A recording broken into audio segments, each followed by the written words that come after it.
Olá, você está na TV Câmara, canal 18.2 da TV Aberta, e esse é o programa Retrato Público. Neste programa, estamos recebendo o vereador Alexandre Pinzon Vargas, do Republicanos. Vereador, nós agradecemos mais uma vez a sua presença aqui no Retrato Público e para falar um pouquinho sobre o seu mandato, sobre as suas expectativas, para esse mandato que ainda está no início. Obrigada pela sua presença. Obrigado, Camila. Obrigado a todos que estão nos assistindo nesse momento. Vereador, quero começar falando sobre por que o senhor se colocou à disposição, O senhor entra no seu terceiro mandato consecutivo. O que esse mandato tem de diferente? Por que o senhor se motivou a dizer para a comunidade santamariense: coloco o meu nome à disposição para ser seu representante no Legislativo Municipal de Santa Maria? Camila, a gente está no terceiro mandato, como tu falou, e a gente sempre tenta trabalhar ao máximo para todos, Mas, como todo mundo sabe, eu tenho algumas pautas, que quando eu me converti, quando eu virei uma pessoa que acredita em Jesus Cristo, a gente viu algumas anomalias e algumas perseguições sobre a igreja, sabe? Então, vou dar o exemplo da pandemia. Na pandemia ali, a gente conversou com o prefeito Jorge Pozobon na época, fizemos uma reunião que não poderíamos fazer reunião em portas fechadas, fizemos numa praça aberta, com os pastores, porque nós acreditamos que a igreja, estando aberta, a pessoa tem como ela buscar a Deus. Às vezes o pastor é até um psicólogo, atendendo a pessoa com vários tipos de problemas, Então, na pandemia, eu vi que realmente eu necessitaria ficar aqui, porque dentro dos cuidados, máscara, álcool em gel, distanciamento, a gente acredita que dentro desses cuidados a igreja não poderia fechar, sabe? Então, fizemos projeto da igreja sendo essencial, fizemos a da liberdade de culto de qualquer religião, que hoje são leis, E então, o meu público, os pastores que me apoiam, os evangélicos, os cristãos que me apoiam, sabem a importância da igreja continuar aberta. Então, isso me fortaleceu muito, porque a gente conseguiu, a igreja não fechando, claro que tivemos 30 dias sem culto ali, só cultos online, Mas a igreja continuou aberta para a pessoa entrar, fazer a sua oração, talvez conversar com distanciamento, como eu falei, com proteção, com algum pastor com um problema. E tive um exemplo, sabe, Camila, que me chamou muita atenção, uma igreja central, que não vou citar a placa, que 10 pessoas que iam se suicidar na pandemia porque perderam o emprego. Tu sabe, que muitas pessoas não tinham renda, perderam a renda, não podiam trabalhar porque tudo fechou, muitas coisas fecharam, Iam se suicidar e não se suicidaram, essas 10 pessoas, num dia só, porque a igreja estava aberta e teve alguém ali para atender e conversar com ela, sabe? Que a gente sabe que tem psicólogos hoje que atendem do outro lado do mundo, online, Mas às vezes realmente a pessoa precisa sentar e conversar com alguém. Então, isso me motiva muito a continuar. E também, outras questões como a área da saúde, sempre buscando recurso para Santa Maria. Até agora mesmo, nesse mês, o deputado Carlos Gomes me ligou, porque até hoje, é o encaminho das emendas parlamentares, para esse ano 2025, destinando 400 mil para onde que eu queria, qual hospital, me dando opções. Aí mandamos 200 mil reais para a Casa de Saúde e 200 mil reais para o Hospital Regional, Me chamou muito a atenção a mãe do vereador Forte, que se operou ali no Regional, não sei se tu soube, com aneurisma, teve que abrir a cabeça dela, o cérebro dela, e hoje ela está num quarto, já está na UTI ainda, mas está falando, está se mexendo. A importância desse hospital regional, a importância do USMA, a importância dos hospitais em Santa Maria. Então a gente sempre tenta ajudar, buscando recursos para Santa Maria, na área do esporte, na área da educação. Os nossos recursos também, tenho certeza, estão sendo muito bem destinados. A gente visitou a UPA, Camila, a gente visitou os PAs, Patronato, Tancredo Neves, as unidades básicas de saúde, que a gente chama de postinho, E lá a gente perguntou para os funcionários, para os enfermeiros, o que eles precisam. Então, A gente está mandando equipamentos, computadores, equipamentos para os pediatras, para os ginecologistas, para os clínicos gerais, para os enfermeiros de todos os locais. Então isso me motiva, sabe? Tanto a minha parte da questão da religião, de eu ser cristão, das igrejas, mas também a gente continuar buscando recursos, ajudando, fazendo leis, né? Como agora eu fiz, não sei se chegou a ver, a gente protocolou a lei da farmácia solidária, onde, Camila, tu vai no médico, né? E aí tu compra 3 caixas de remédio. E só que o medicamento não ficou legal para ti. O médico te dá outro medicamento. O que tu vai fazer com aquelas 3 caixas de medicamento? Aonde que tu vai levar? Aonde tu vai descartar aquele medicamento? A gente nem pode descartar em algum local. Então a farmácia solidária é uma farmácia municipal também que tu pode ir lá descartar. Um farmacêutico vai receber para ver como é que está o medicamento, se está bem acondicionado, se está dentro da validade. A pessoa vai num posto de saúde, vai pegar o receituário e ela vai lá nessa farmácia e vai retirar o medicamento gratuitamente, né? E não são medicamentos comuns, sabe? Tem medicamentos comuns, mas eu já fiquei sabendo de medicamentos de 20 mil, 40 mil, 50 mil reais que vão para lá, a pessoa vai conseguir retirar. Então, é isso que eu quero continuar tentando ajudar a população. Vereador, o senhor citou, e é de conhecimento público, que o senhor é um pastor. Eu não sou pastor, eu sou obreiro, né? Todo mundo acha que eu sou pastor, né? O que é o obreiro, Camila? É um colaborador. Se tu olhar no dicionário, obreiro é um trabalhador. Então, assim, eu não sou pastor, né? Eu acho que eu nem tenho esse chamado para ser pastor, porque é muita responsabilidade que eles fazem, mas eu sou um trabalhador da obra de Deus, sabe? Eu tento ajudar as pessoas, eu tento ajudar as igrejas. Enfim, mas essa função também é de acolhimento, de escuta. Isso lhe qualifica também para ser vereador, já que a comunidade lhe procura o vereador para falar das suas demandas, do seu dia a dia? Sim. Camila, assim, eu me converti em 2006, 2007. Tá? 2006, né? E depois de 3 anos indo congregando na minha igreja, eu virei obreiro na minha igreja. E lá a gente faz esse atendimento, a gente faz esse acolhimento. Como eu te falei, né? Nessa igreja, que é uma das igrejas que eu participo, 10 pessoas, né, que perderam o seu emprego, que não tinham que comer em casa. Imagino eu, segundo o pastor, as pessoas não tinham mais saída. Essas 10 pessoas iam se suicidar. Então, nesse momento, quem está lá dentro da igreja, o obreiro, ou seja, pastor, ou seja, quem for, né, que trabalha para a obra de Deus, acolhe essas pessoas e atende essas pessoas. Então, realmente, eu já vinha, desde essa época, atendendo bastante gente com vários problemas, né? Problemas espirituais, sim, mas também problemas desse tipo de ordem como o vereador atende, né? Então, realmente eu já entrei como vereador com uma certa experiência nesses atendimentos, né? Não tanto quanto, né, a gente está agora nesse 3º mandato, né, Camila? Que a gente já atendeu centenas de pessoas no auxílio emergencial ali, quando eu fazia minhas lives ali, eu atendia gente do Brasil, do mundo inteiro.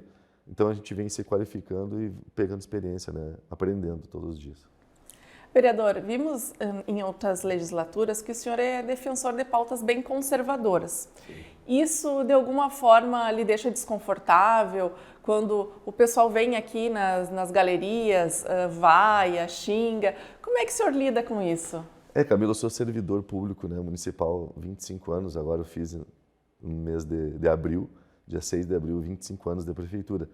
E antes eu era militar da base aérea, eu fiquei 3 anos na base aérea, então são 28 anos de vida pública, né, digamos assim.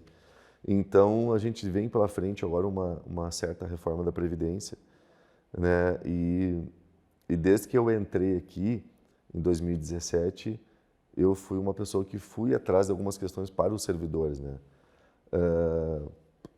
O IP Saúde, muitas questões que a gente conseguiu para os servidores, as revisões, eu sempre lutei para que os prefeitos dessem, no caso o prefeito Jorge Pozobon e agora o prefeito Rodrigo Décimo, já estamos conversando sobre isso.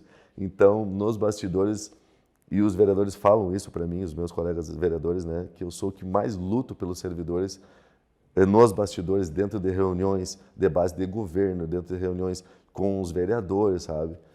E realmente não é fácil tu ser vaiado por colegas, professores e servidores sabendo o trabalho que eu tenho feito e sabendo o trabalho que eu continuo fazendo com o governo para a reforma não ocasionar tantos danos aos servidores como eu tenho feito, né? E continuo fazendo. Mas, de outro lado, de outro momento, eu entendo a questão, né, de vaias, da questão de ser conservador, né? Porque eu também já não fui conservador um dia, então a gente tem que respeitar todos os tipos de opiniões e todos os tipos de religiões, todos os tipos de manifestações, sabe? O que não dá para a gente aceitar é o desrespeito, porque eu nunca desrespeitei ninguém aqui dentro. Cada um tem a sua religião, cada um tem a sua posição, uns mais liberais, uns mais conservadores, né? Eu sempre tive o respeito por todo mundo e a gente só não aceita o desrespeito, porque eu acho que tudo tem um limite, tudo tem um equilíbrio. Mas é normal, a gente sabe, e também tem pessoas que passaram por muitas lutas, né, Camila? Tem pessoas que continuam passando lutas, né? Então a gente tem que respeitar essas lutas das pessoas mas é bem tranquilo para mim. Muitas vezes não é fácil, mas a gente sabe e a gente já entende essas pessoas também. O senhor citou a reforma da Previdência, é uma pauta de seu interesse também, porque o senhor é servidor público, e o senhor coloca que é um dos vereadores que mais defende nós, servidores públicos, né? O que a gente pode antecipar já dessa reforma, já que o senhor tem uma relação, né, com o governo Rodrigo Décimo, enfim... E quando essa reforma chegar na casa, de que maneira o senhor vai conseguir se articular se algo não for tão benéfico para os servidores, já que a maioria da casa está com o governo? Sim. Assim, o que acontece? A gente não sabe ainda a reforma, a gente não viu a reforma que a prefeitura poderá mandar, porque está sendo feito um estudo, né, pelo IGAN, e nós tivemos já uma reunião com o IGAN, e o IGAN pediu de 60 a 90 dias para apresentar esse estudo. Ou seja, vão apresentar em junho, provavelmente nem esse mesmo em junho. E ali, pelo que eu entendi, Camila, eles vão trazer algumas alternativas para o governo. E quem vai decidir a reforma da Previdência vai ser o governo, entende? Eles vão trazer alternativas. Se vocês fizerem assim, vocês conseguem com que o IPASP tenha uma sobrevida durante tanto tempo. Se vocês fizerem assim, vai ser... Então, eu gostei muito, assim, eu continuo gostando muito da fala do prefeito Rodrigo Décimo, porque ele é uma pessoa muito equilibrada, né? Ele falou para mim e falou para nós, e nas reuniões que eu continuo repetindo, um dos que mais defende os servidores nas reuniões da base do governo sou eu, ele falou que vai fazer uma forma equilibrada. Ele não vai querer tirar direitos de servidores, mas ele sabe que tem que ser feito alguma coisa para que a nossa Previdência e até a gente consiga se aposentar, né? E que também os aposentados que já estão aposentados continuem recebendo aposentadoria, né? Acho que demoraram muito para tomar uma atitude, realmente, entendeu? Mas agora tem que ser feito alguma coisa e eu tento amenizar ao máximo, falando com ele em relação a de direitos dos servidores, não tirar os seus direitos, né? Da gente fazer uma reforma que fique uma forma equilibrada para todos, para a prefeitura, mas também para os servidores. Nesse momento, nós temos em vigência um decreto de contingenciamento de gastos, né? E isso inclui o não chamamento de aprovados em concurso público. O senhor acredita que chamar mais servidores concursados para contribuir para a Previdência pode também amenizar essa questão? Camila, sim, acho que sim. O decreto de condicionamento é inócuo, assim, na minha forma de ver. Nós temos um orçamento de 1 bi e 400 milhões. Esse projeto faz essa questão de restringir algumas questões de 8 milhões somente, 8,5 milhões. Tanto que agora vai ser chamado 20 professores, né, que estão precisando de 20 a 30 professores. Esse decreto que foi feito, assim, foi tipo assim, para as secretarias dar uma segurada em questão de diária, questão de viagem, questão de hora extra, questão de combustível, questão de veículos. E eu acho que tem que ser feito mesmo, quando tu entra, até mesmo para a gente poder ter um retorno melhor e a gente economizar um pouco também, entendeu? Mas, como eu te falei, um valor de 8 milhões perto de um orçamento de 1 bi 400 é muito pouco, assim, né? Vi manifestações de alguns vereadores, né, que eu entendo que são da oposição para falar, mas a gente sabe que se a gente tiver a mesma sequência que foi feito no prefeito Jorge Pozzobon em relação às finanças, a gente vai ir tranquilo durante 4 anos no governo Rodrigo Décio. Cada um tem uma posição, né? E o prefeito teve essa posição de fazer essa restrição nesse momento para segurar um pouco os valores até para a gente poder ter o salário dos servidores garantido, o 13º garantido e que não falte dinheiro, né, principalmente para pagar os servidores da prefeitura. Vereador, o senhor falou em diárias e me recordei que o senhor é um dos parlamentares que banca, que diz não, é necessário viajar a Brasília, é necessário ir a Porto Alegre para conversar pessoalmente com os parlamentares e assim trazer recursos para Santa Maria. Mas nem só parlamentares, né, Camila? A gente teve uma viagem agora para Porto Alegre, eu, o vereador Tony e o vereador Bolinha, que nós fomos na RGE, né? Não sei se vocês verificaram que a RGE, tanto quanto a Corsã, o atendimento está terrível, né?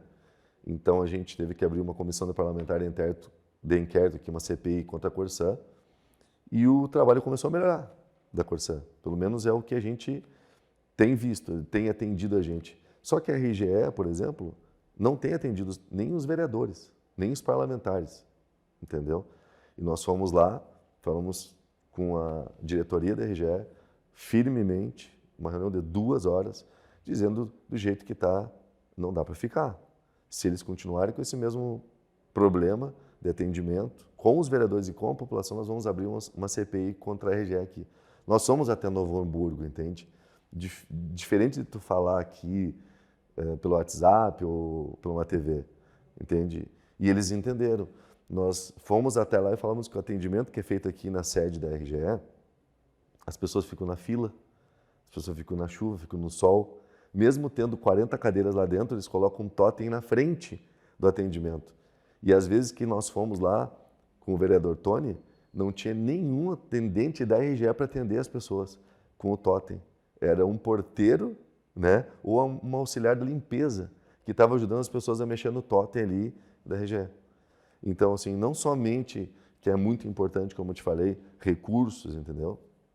Mas também a gente falar pessoalmente com questões de atendimento diretamente ligado ao público, né? E aí nós fomos também quem fiscaliza a RGE, pessoalmente. Nós somos na Secretaria de Estado, que também fiscaliza a CE, a RGE. Conversamos com o secretário adjunto, que fiscaliza a RGE. Então, imaginamos que pessoalmente é melhor. Então, eu defendo sim que os vereadores vão até Brasília, porque assim, são 400 municípios buscando recursos. E por um telefone, muitas vezes, é diferente. O senador Mourão, por exemplo, além dele a gente ir pessoalmente, ele pede que a gente leve já o projeto para ele mandar emendas do senador. Mas tem projeto isso? Como é que está o projeto do Guarani Atlântico, por exemplo? Ginásio Guarani Atlântico, que nós estamos buscando recurso. Cadê o projeto? Aí nós cobramos da prefeitura, a prefeitura encaminha o projeto via e-mail para nós e nós encaminhamos para ele. Além de pessoalmente, ele entender, né, por exemplo, né, estou dando um exemplo do ginásio Guarani Atlântico, que agora para reformar ele vai ser mais de 2 milhões, né? Para ele entender que a importância de um ginásio esportivo dentro de um bairro carente da nossa cidade. Porque às vezes por telefone eles não vão entender. Então eu defendo isso. Vereador, sobre essa pauta, eu acho que é uma pauta importante para a cidade, né? O esporte é um meio de inclusão social, né? Como é que está a situação do Guarani Atlântico, que tá parado aí há um tempo? O senhor foi buscar emendas, enfim. Camila, o ginásio Guarani Atlântico é uma novela. Porque quando eu entrei em 2017 aqui, nós conseguimos buscar emendas do deputado Carlos Gomes, 300 mil, do João Derli, ex-deputado, né, que o judoca João Derli, mais 300 mil. Conseguimos aqui, na época, a doutora Cida Brizola, que era a presidente, conversamos com os vereadores, eu fiz uma reunião com os 21 vereadores aqui, destinamos 500 mil que tinha sobrado do ano da presidência da vereadora Cida, destinamos para a prefeitura 500 mil reais. Na realidade, nós tínhamos R$1 milhão. A prefeitura fez a licitação, a empresa que ganhou a licitação faliu.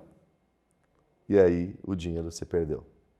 A prefeitura usou o dinheiro no Caixa Único e agora, né, que é uma promessa de campanha do nosso prefeito Rodrigo Décimo, que eu apoiei, da reforma total e completa do ginásio Guarani Atlântico. Então nós montamos uma comissão especial, eu, o vereador Forte e o vereador Cid, e nós vamos agora fazer esse meio campo, né, digamos assim, que o projeto do ginásio está praticamente pronto, né, um novo projeto, lindo novo projeto, não só do ginásio, como também do campo ali do Guarani Atlântico, com todo o fechamento do campo e tal.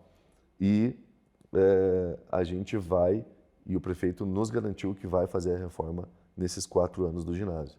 Então nós vamos lá, vamos falar com os engenheiros, ver como é o projeto, vamos fazer reunião com o prefeito também, vamos buscar recurso.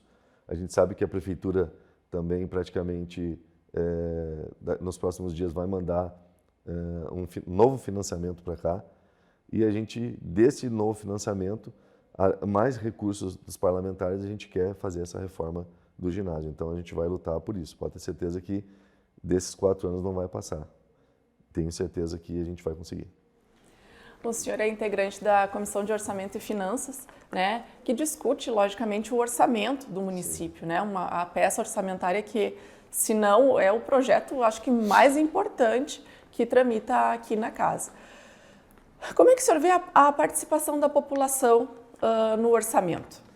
Eu assumi essa presidência da Comissão de Orçamento e Finanças esse ano. Eu nunca tinha participado da Comissão de Orçamento e Finanças em 8 anos, né? Estou aprendendo bastante. Eu vejo muito poucas pessoas nas audiências públicas, porque assim, gente, para vocês que estão assistindo ali, esses 1,5 bilhão de reais é o valor que vai para a saúde, vai para a educação, vai para pagar funcionários. Então a população não participando, eles não vão saber para onde é que está o dinheiro, né? Quantos milhões está na saúde, quantos milhões está na educação, quantos milhões de folha de pagamento de servidores, reforma da Previdência, que vai entrar em pauta também. E então é importantíssimo a população participar, porque é o seu dinheiro, é o nosso dinheiro que o prefeito vai distribuir, né? E a gente vai poder fazer ou também não fazer algumas coisas aqui em Santa Maria.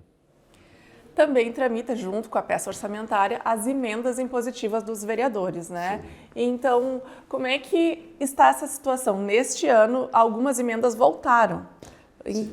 Explica para nós um pouquinho, para quem não entende, sobre essa questão da tramitação das emendas. Cada vereador, no ano de 2025, vai ter aproximadamente um pouco mais de R$800 mil de emendas. O que são emendas impositivas? Emendas impositivas é um valor que é retirado do orçamento da prefeitura e os vereadores têm direito. A gente aprovou uma lei aqui, né, 2017, se não me engano, 2017, acho que é 2017, depois de 2018, foi o vereador Vanderlei que levantou a lei, né? Vanderlei Araújo, 2019, Então a gente aprovou aqui que cada vereador tem esse valor. Desses R$800 mil, metade nós temos que destinar para a saúde. Então, como eu faço, né? E os vereadores também fazem. A gente visita os hospitais públicos, os pronto-atendimentos e a UPA, e a gente verifica lá o que falta. Falta respirador pulmonar, falta equipamentos para o pediatra, falta um ultrassom, falta, enfim, um raio-x, né? Já mandamos raio-x portátil, por exemplo, 3 respiradores pulmonares, aquele aparelho para entubar a pessoa com uma câmerazinha que aparece na TV, enfim, a gente encaminha, né? Do ano passado, 2024, a gente encaminhou para 2025 e algumas emendas estão retornando, principalmente da área da educação, né, e da área da saúde. E a Comissão de Orçamento e Finanças, ela tem o dever, né, e também o poder de a gente arrumar essas emendas que foram dadas como impedimento técnico pelas secretarias. Então, é isso que a gente está fazendo. A Secretaria de Educação já arrumamos todas, né? E já vão ser executadas em 2025 de todos os vereadores. E agora a Saúde retornou algumas. Tivemos uma reunião ontem, né? Às 8 horas da manhã, com a Secretaria de Saúde, com a governança do governo também. E nós conseguimos arrumar também e não perdemos as emendas. Então, esse é o trabalho da Comissão de Orçamento e Finanças também. Se tem algum problema, se a emenda foi para para saúde, educação, esporte, a gente arruma, né, com o consentimento do vereador, reencaminha para que seja utilizado esse ano. Vereador, estamos nos encaminhando para o fim do nosso programa, mas eu gostaria de saber o que dá para esperar do seu mandato aí até o final do ano, que projetos o senhor pretende encaminhar, ou então o que quer fiscalizar, né? De uma forma breve, resume para nós as suas expectativas aí até o fim do ano. Camila, eu vou continuar sendo esse vereador que defende a família, defende as igrejas, defende a liberdade de culto, independente da igreja que for. Vou continuar fazendo essa defesa. Vou continuar indo contra pautas, né, de palestras homossexuais nas escolas, por exemplo, mas protocolei agora 2 projetos que não são assim dessa pauta, que, como eu te falei, a farmácia solidária, né, que vai destinar medicamentos, a pessoa pode doar os medicamentos e a pessoa pode receber medicamentos de forma gratuita. E também protocolei o projeto para ajudar as crianças, principalmente as crianças autistas nas escolas, que é aquela sirene, né, no entrar, aquela sirene no intervalo, depois volta a sirene, depois volta no intervalo e depois para te ir embora. São 4 sirenes altíssimas para eles, para as crianças autistas, e ali causa muita dificuldade para eles. Até a gente recebeu aqui algumas crianças autistas e quando a gente falava no microfone aqui, eles colocavam as 2 mãos assim, né, nos ouvidos, e a partir dali elas ficam muito irritadas, não conseguem compreender. Imagina, na sala de aula elas ficam agressivas, dependendo do grau. Então a gente está quase indo para plenário aí, né? Desculpa, já foi para plenário, já foi aprovado, que as escolas não podem mais usar essas sirenes. O prefeito Rodrigo Décimo vai sancionar essa lei segunda-feira às 14h30 lá no seu gabinete, e aí nós pedimos também que a secretária de Educação esteja presente para que os professores e diretores entendam que agora já é lei sancionada pelo prefeito, segunda-feira, né, que não pode mais utilizar essas sirenes altas, tá? E aí elas vão ter que utilizar um equipamento sonoro mais tranquilo, ou um violão, um violino, não sei. Elas vão ter que fazer uma coisa porque eles são muito sensíveis nessa questão. Então, eu vou continuar lutando pela saúde, pela educação, pelo esporte, que eu sou da área de esporte também, né? Pelas pautas cristãs, pelas pautas, como tu falou, conservadoras, mas sempre dentro do equilíbrio, do respeito a todas as religiões e todas as pessoas. Mas também peço que as pessoas entendam e me respeitem também. Vereador, se alguém quiser entrar em contato com o senhor, levar alguma demanda, trocar uma ideia, enfim, como é que faz para lhe acessar? Pode ser diretamente no meu WhatsApp, no 992 18 9910. 992 18 9910. Pode mandar um WhatsApp para mim mesmo, né?